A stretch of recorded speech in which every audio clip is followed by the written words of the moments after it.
Okay, our final storyteller is David Ullendorff. And when I asked him his most irrational fear, he said that the IRS is always going to come after him at any moment.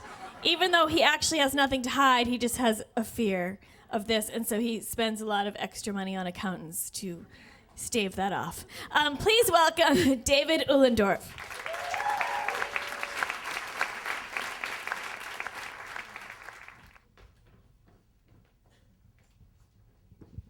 Oops.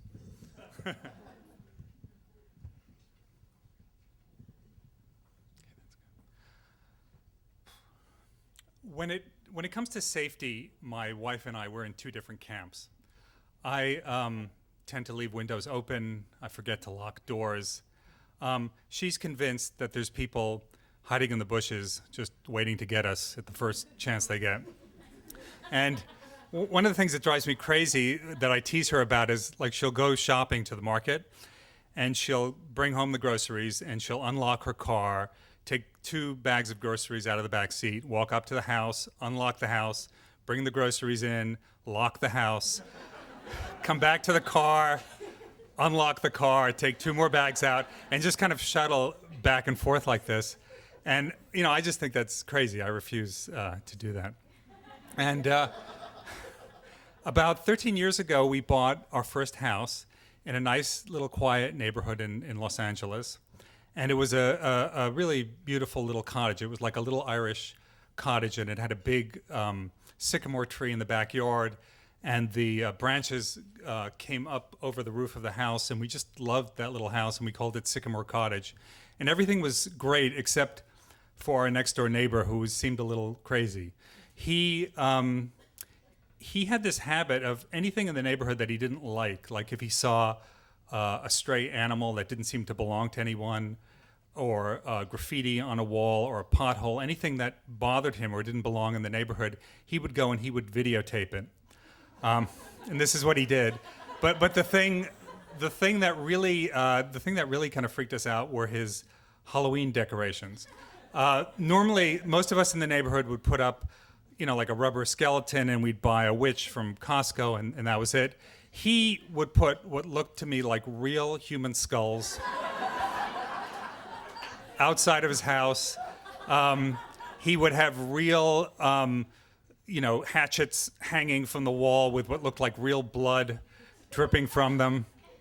He would dig a pit in the front yard, and at the bottom of this pit was a real coffin with what looked like real body parts hanging out of it. And the place was so scary that kids wouldn't go there, and parents wouldn't let their kids go there, and everybody stayed away from him and stayed away from, nobody would trick or treat at his house. And that was our neighbor. And one day I was coming home with my 4-year-old son in the backseat of the car, and I drove into the garage. And according to my wife, what you're supposed to do is stay in the car, close the garage, and then you get out of the garage. Then you get out of the car, and that's how it works. And that's crazy. I don't do that. So I got out of the car and I went to the back seat. I picked up my 4-year-old son. I went to the wall to switch off, to put down the garage door. And as the garage door was closing, these 2 guys kind of slipped in and rolled in under the door and popped up. And they both had guns, and one of them came up to me and he shoved the gun at my head and he said, "I'll pop you off. It's nothing to me. I've done it before. It's nothing where I come from." And I'm holding my son in my arms and I'm frightened, and I just want this to be over with as quickly as possible. So I still have the keys in my hand, and I say, "Here, just take the car." And he doesn't like that answer, and he whacks me over the head with his gun, and I can feel like my hair getting warm from the blood, and I'm still holding on to my son, and I'm feeling woozy from the blow. And then he says, the guys want me to turn off the alarm. And I say, "Well, my nanny's inside with my 1-year-old daughter. I can't turn off the alarm." And they don't like that answer either. And he hits me a second time, and I can feel more blood, and I'm still holding on to my son, and I'm afraid I'm going to drop him, and I put him down on the garage floor. And these 2 guys kind of hustle me out of the garage, and I leave my son there because I figure the danger is with me, and the further away I can get from him, the safer he'll be. So they take me through the backyard to the back door, and I knock on the door, and my nanny comes to the door and sees me bleeding and sees these two guys pointing guns at me, and I just tell her to calm down and let us into the house, and she does. And then the guys want to know where I keep my gun, and I don't have a gun, and they don't like that answer, and they hit me again. And then they want to know where my safe is, and I don't have a safe. And I tell them that, and they don't like that, and they hit me over the head. And my nanny's really getting hysterical at this point, and they tell her to shut up, and they make her lie down flat on the ground. And she puts my 1-year-old daughter kind of underneath her protectively to kind of protect her instinctively from what's going on.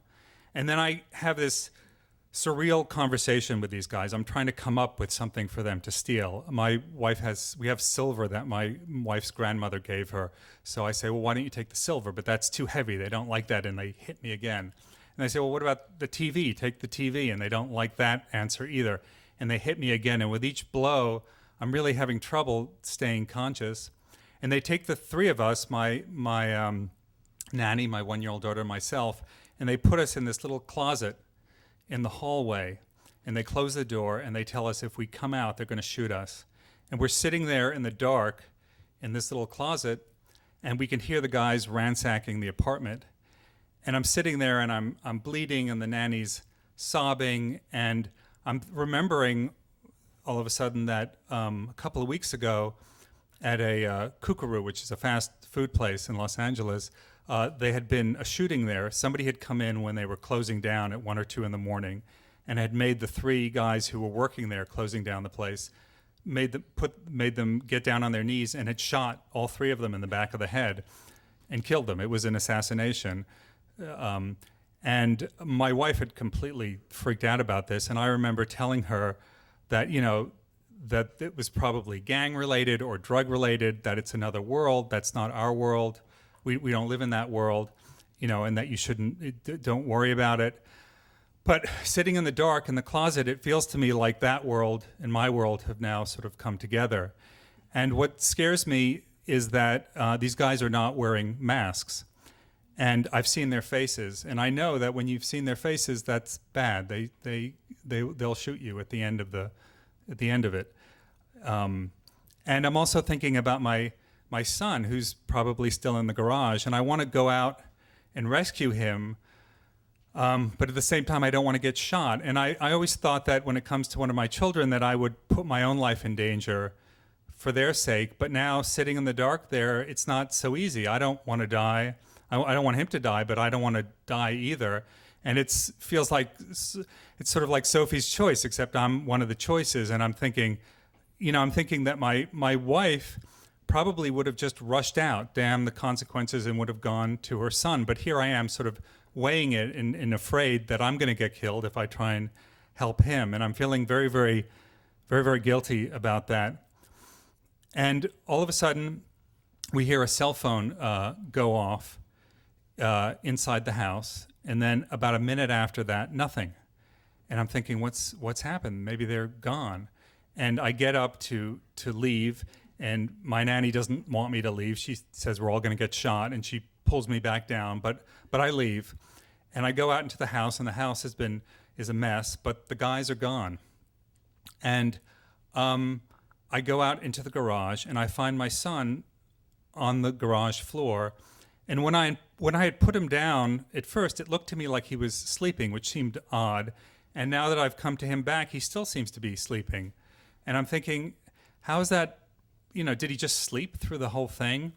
And I pick him up, and he's definitely alive. He's just sleeping. And I bring him inside, and I put him down on the couch, and he slowly warms up and slowly comes to. And what I learned later on was that he wasn't sleeping. He had gone into a state called cold fear, which is something that little children and animals, young animals, do when they're threatened by a predator or by an enemy. They kind of shut down. They become inert. They play possum to protect themselves. And he had done this. He had just gone into this state of cold fear.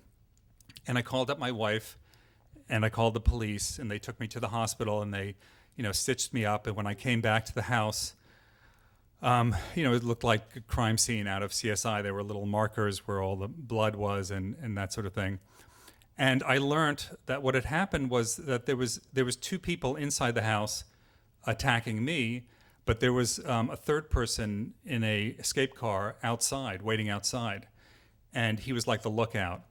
And he had, my crazy next door neighbor had seen this car, and it was this pimped out Cadillac, and it didn't fit. And so he started to videotape it. And the guy inside the car saw this guy videotaping him, and he panicked. And that was what the phone call was. He called the 2 guys inside, and that's why they all left. This guy, who I was afraid of, actually saved my life. And I went over to thank him afterwards, but I never really got to know him because after this, we put the house on the market. Even though I loved the house very much, every room had a really bad negative association, and I told my wife we just have to move. And we put it on the market, and it was gone within a week, and we were out of there. And the police, even though they had the videotape, they never caught these guys. And after about 2 months, they just seemed to stop caring. I guess if someone's not killed, it's not a big deal for them. And we were told that with my 4-year-old son that a traumatic event like this could have really bad consequences later on in his life. So we went to a psychiatrist and we sat down, and he was asked, what his version of what happened was.